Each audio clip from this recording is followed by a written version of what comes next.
Our recent trip to Vietnam inspired me to cook authentic Vietnamese dishes here at home. So ngayon, gagawa ako ng pho and banh mi. So let's start by burning the spices na gagamitin natin for our pho. So ito, nagpapainit ako dito ng, this is just a rack, and ilalagay ko yung mga spices dito. So I start with my cinnamon.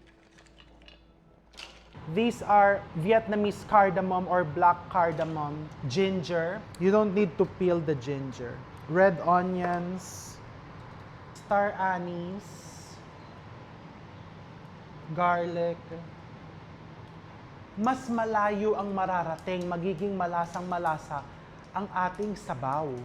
And over here, we chose black pepper, whole black pepper, and coriander seed. Okay, so the next step, itong mga tinusta natin, papalamigin muna natin.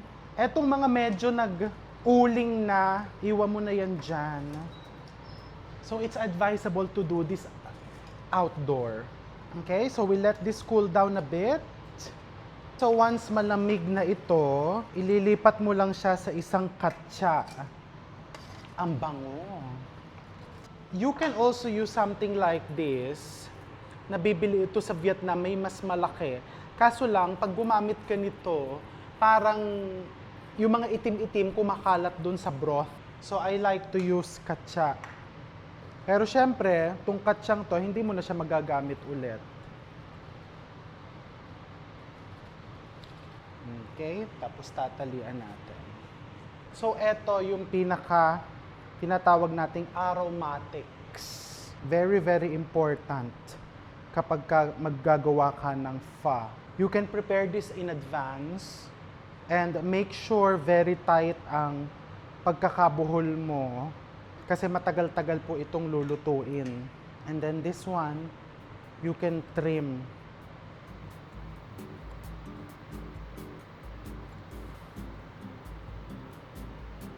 So I'm just burning the edges para walang fibers na exposed, nasasama sa ating sabaw. Okay? So this is ready. Now we move to the beef.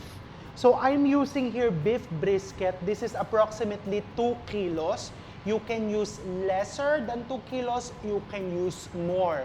Depende kung ganong kadaming proteins ang gusto mong ilagay dun sa iyong pho. Okay? So, beef brisket na buo with some fats. What I'm going to do, iba-blanch ko yan dito to remove impurities. So this is just water for around a minute.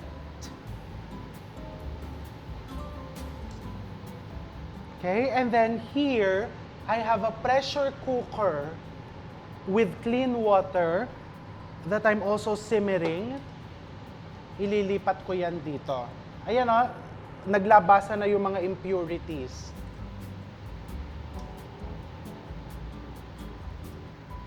Mukha lang po yung malaki, pero uurong po yan. Our aromatic bag.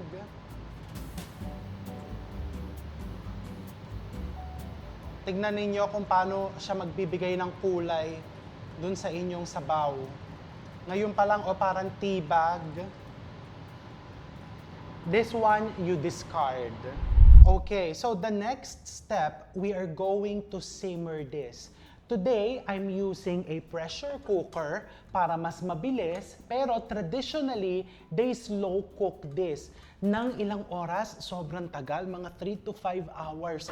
Yung iba nga po, overnight, as in wala ng patayan, yung pagkulo nung sabaw ng pho. Lagay na lang sila ng lagay ng meat, and dagdag ng tubig and aromatics.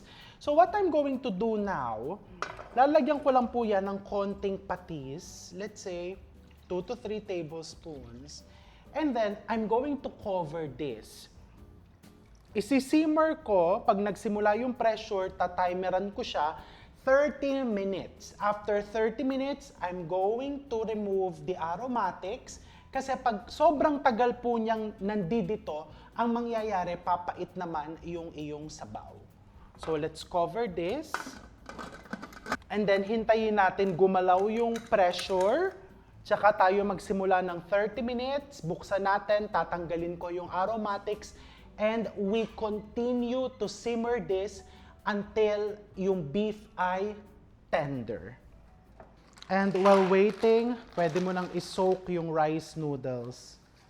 Just soak it in water. The choice is yours if you want thin or thick. We like thin for our pho.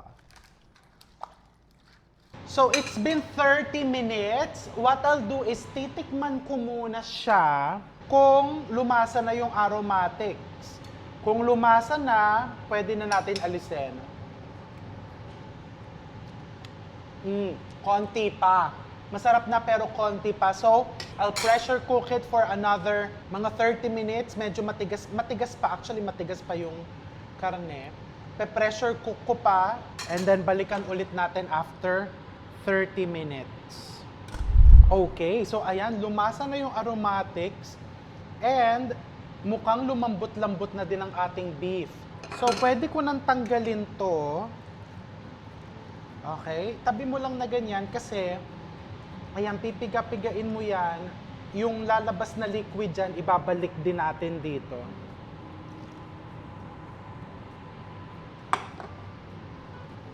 You just check your beef. If it's already tender, pwede na din natin tanggalin from the broth. So, titikman ko yung beef kung talagang malambot na. Malambot na. Pero what I'll do, iiwan ko muna siya dyan para hindi mag-dry. And then next, isi-season na natin itong pinakasabaw. And then let's start to season. So I'm going to put bouillon paste. This is beef bouillon paste. Or if you're using cubes, mga dalawang cubes. Of course, MSG. So ito po, pwedeng hindi nyo lagyan if you want mushroom powder na lang po ang ilagay nyo. Pero talagang nakalagay po talaga sa recipe nila yan. Even in Vietnam, yung mga gumagawa ng pho, maski dun sa mga kalsada, naglalagay po talaga. White sugar, and then titikman mo lang. Look how beautiful the broth. Diba? Very clear. Pero pwede mo pang salain yan. So now, tikman natin.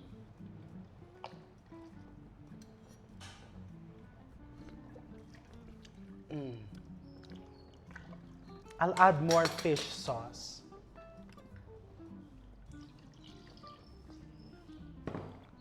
A little bit of salt just to bind all the flavors together.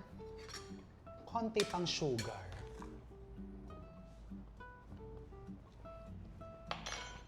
So, tong broth na to, you don't want this extremely flavorful. Kasi po, mamaya papakita ko sa inyo, pagka nilalagay na natin siya sa bowl, lalagyan mo pa ng konting seasoning. And sa mesa din mismo, while you eat it, naglalagay din tayo ng konting hoisin sauce, sriracha, and if you want, lime or calamansi and more fish sauce. So ito, just keep it neutral. Yung tamang-tama lang yung lasa. Flavorful, but not too flavorful. So ito, tama na po ito. Iiwan ko lang tong karne dito muna. Pahinga natin to ng mga 30 minutes. And then next, let's start assembling it, pati yung ating ginawang banh mi. To make the banh mi, super dali lang. So in a bowl, I'm going to combine my flour. I put water, 1 egg, white sugar, and instant dry yeast. So we whisk this until very smooth. We cover it with cling wrap.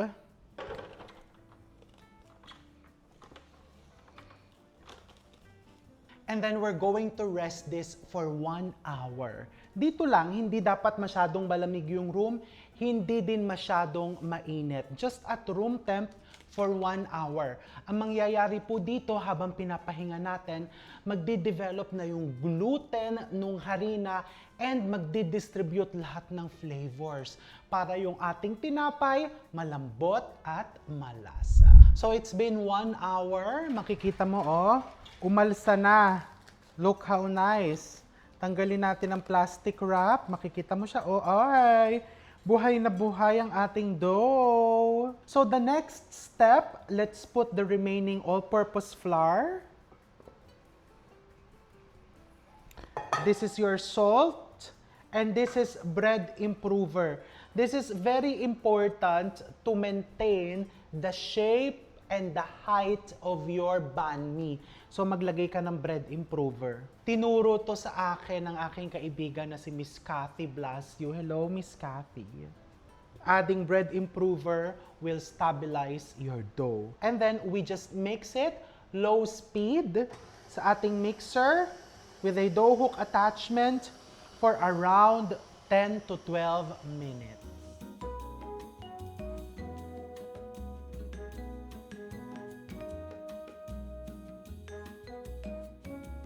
So after 10 to 12 minutes, ayan, makikita nyo, smooth na yung ating dough. So just rub some oil onto your hands para mabilis mo siyang matanggal from the attachment. Lagyan mo ng oil yung bowl and then tanggalin na natin yung dough from here. Okay, just turn it into a smooth ball, just like this, by stretching it.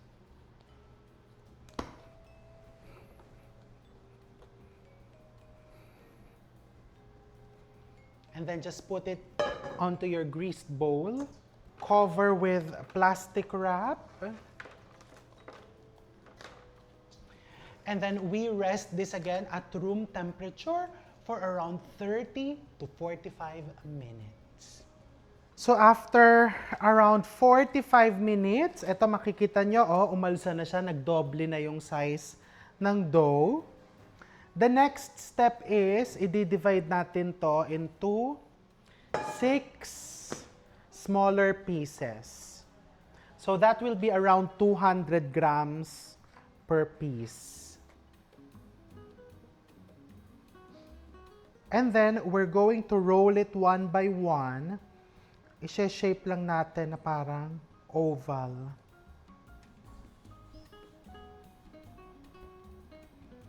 And then, you'll just transfer it into our greased baguette pan.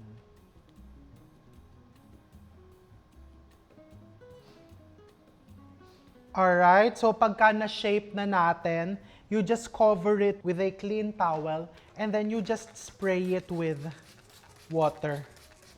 So, importante may ganito kang pang-spray kasi pag binake natin ito mamaya, mag-i-spray tayo sa oven. And then, tatakpan mo din siya ng plastic. So, we leave this here for around 45 to 60 minutes or until magdoble yung laki nung dough. Pag mainit ang panahon, mga 30 minutes, i-check mo na and then i-bake na natin pag nagdoble yung kanyang laki. Okay. Wow. So, after mga 35 minutes pa lang, kasi bukas na yung oven, pinatong ko siya dito, so medyo mainit-init.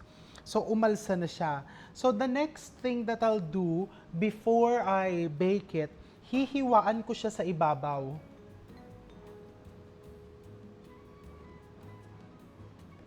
Tapos, isasalang ko na to dito sa oven.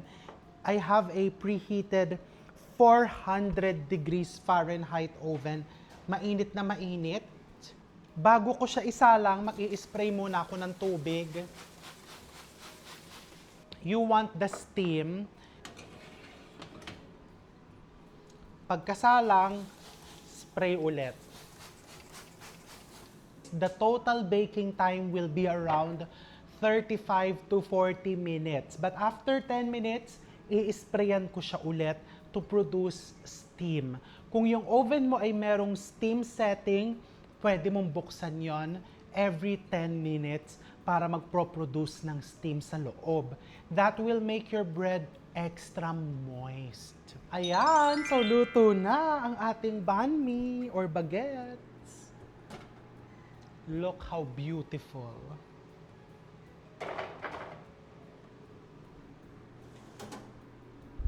To make the liver pate, super dali lang din. So I'm just going to combine all the ingredients into my clean bowl. This is the liver, blended pork liver. You can also use chicken liver if you want. And then I have here white wine. This is dry white wine. Ground pork. Make sure to use a ground pork na merong konting mga taba-taba. Kahit mga 30 to 40%. Napaka-importante ng fats to keep your pate moist and flavorful. And then our aromatics. I have here thyme. This is paprika, black pepper, and then salt. Additional na pampalasa, this is grated garlic. Just mix until very smooth or blended. And then you just transfer this into a baking dish or kahit kung anong pan ang meron ka dyan, loaf pan, i-transfer mo lang.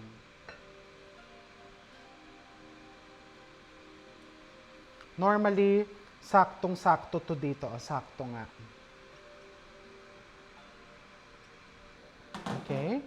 And then, you just level it.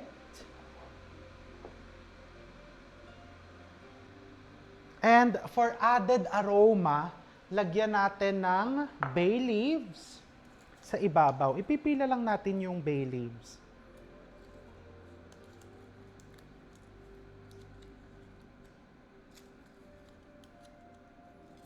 Don't worry kahit hindi mo matakpan totally yan kasi kakalat naman yung flavor niyan.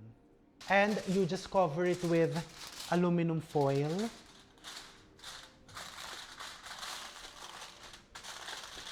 And we're going to cook this bain-marie or lalagyan mo ng hot water itong isang pan. So you just pour in the hot water. Just until mga halfway or 3/4 nung pan na nasa loob. Don't put too much kasi baka naman pasukin ng tubig yung... Ayan. This looks perfect. And then we're going to bake it into a preheated 300 degrees Fahrenheit oven for around 2 hours. So this is the pate. Mainit pa siya. So what I'll do, I'll leave the foil here. Tapos pag lumamig ng tuluyan to, ipapasok ko na sa loob ng ref. And tomorrow, we're ready to use this. Pero kung hindi ka na makapagpigil, pwede mo na din siyang gamitin ngayon. So, nilipat ko siya dito. And then, tinanggal ko na din yung bay leaves. And I'm just putting generous amount of butter. Magme-melt yan. Tapos, pag niref natin to overnight, magsosolidify ulit. So, just let it soften a bit. Tapos, pag lumamig, cling wrap into the fridge. Others, they use pork fat or chicken fat. Me, I like butter. So, remember, the pate, you can eat this cold or warm. The choice is yours.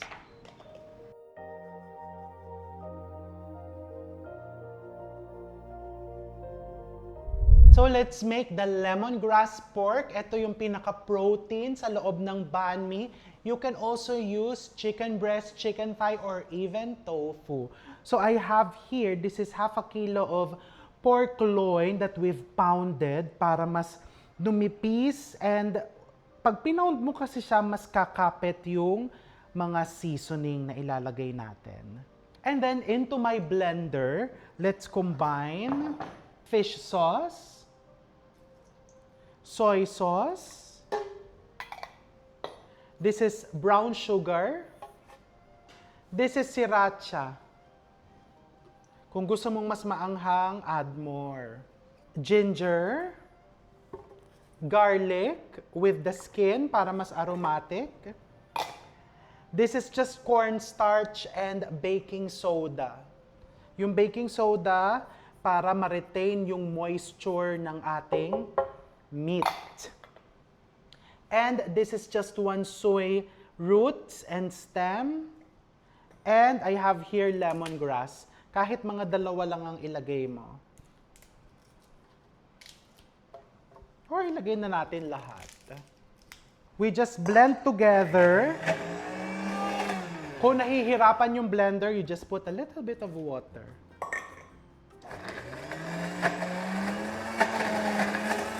Okay. Once it has turned into a smooth paste, pwede na natin ilagay yan sa ating pork or any protein of your choice. If you can leave this overnight, better.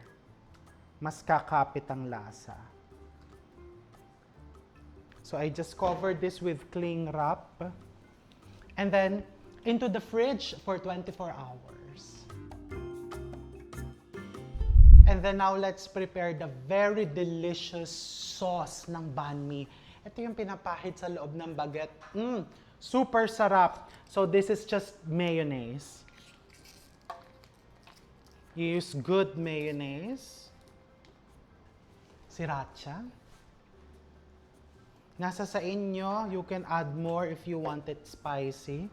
And this is hoisin sauce. It will give it that nice umami and sweetness. Put around 2 to 3 tablespoons. And this is 1 soy stem and the roots. Kung walang roots, okay na yung stem. Garlic. You can put mga 4 cloves of garlic. And this is one of the most important ingredients. This is the toasted onions. So yung onions, lutuin mo lang sa mantika until matusta. And palamigin mo. Pag lumamig, ilagay mo na dyan. Isama mo yung mantika because the oil will be very flavorful. Okay? We just blend this together.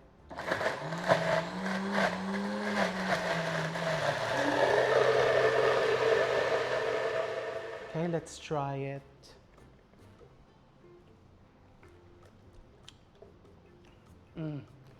Ooh, so good.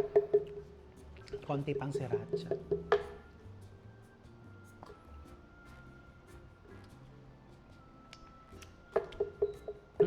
Perfect.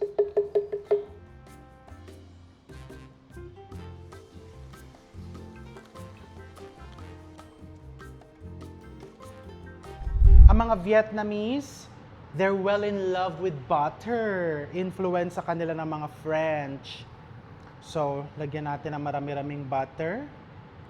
After the butter, let's put the banh mi sauce.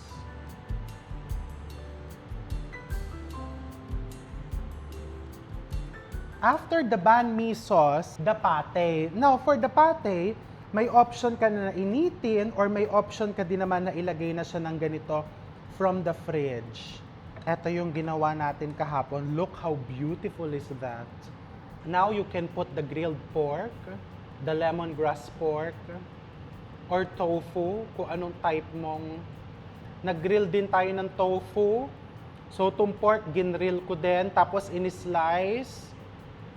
And then our vegetables, you can put 1 soy, cucumber, carrots, red onions, more 1 soy.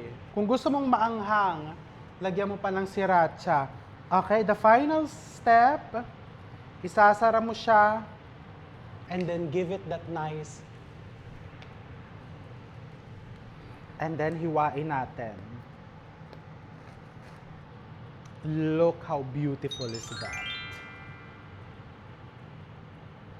Diba? Very generous with the filling. Okay, next, let's set up our pho. So, rice noodles.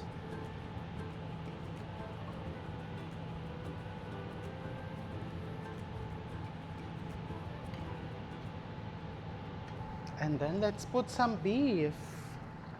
So in Vietnam, nilalagyan ng konting MSG yung pinaka-noodles na nasa bowl na para talagang malasang-malasa. Well, nasa sayo ha, the choice is yours.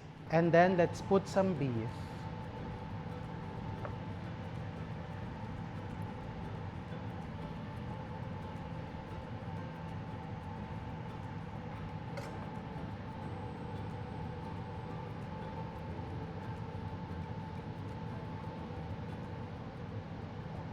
Okay. And then to garnish it, ayan mo ng sliced white onions.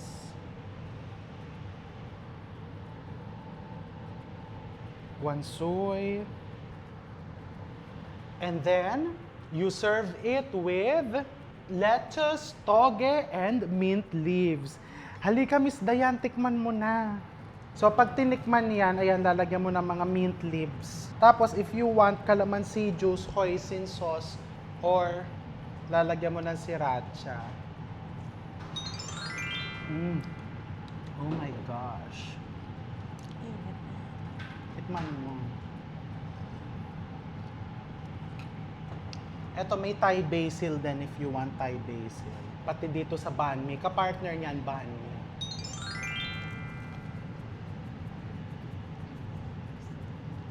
Parang gusto ko lagyan ng hoisin. Ayun ang hoisin. Ano yan? Yung ano ko dito. O ano masasabi mo kung wala pang hoisin? Nasasarapan ka naman. Oo, lasang natural. Tsaka ang lambot ng baka. Sa sabaw, anong masasabi mo sa sabaw?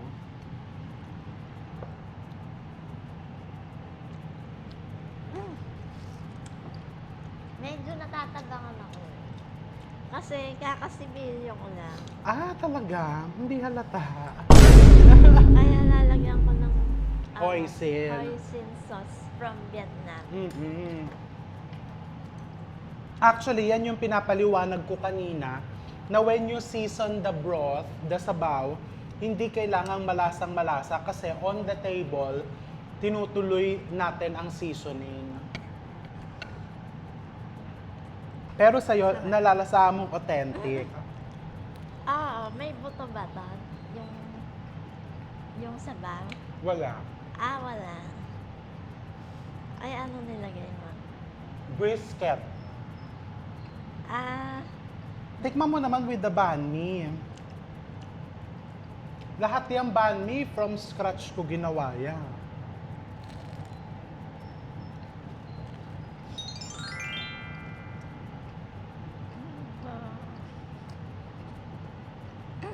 Talaga? Ako nga naubos ko na yung sa akin. Eh. Very natural. Pati yung patay, dear. Homemade. Kami gumawa. oo, nalalasaan ko yung pate. Tsaka yung tinapay niya, perfect yung pagka-crust. Ang sarap to dito sa sabaw. Sarap. Ano? Pwede na ba? Lasang Vietnam na. Hindi mo na kailangan pumunta ng Vietnam, di ba? Charot. Kasi kaya mo nang gawin ito sa bahay. Or, kagagaling mo lang ng Vietnam and you want to invite some friends, some close family members, you want to impress them, show them your cooking skills, o mag-Vietnamese themed dinner ka. Diba? Ganyan lang po. Actually, hindi ko pwedeng sabihin na ganyan lang po kadali kasi, dear, mula kahapon, nagpre-prepare na ako ng mga ingredients niyan. I mean, hindi po talaga siya madali, but you see, it's very fulfilling pagka nakita mo na yung mga produkto mo, yung mga preparation mo, ayan, eto na yung finished product. Talagang nakaka-proud and talaga pong masarap. So what are you waiting for? Gumawa ka na and make sure to tag me.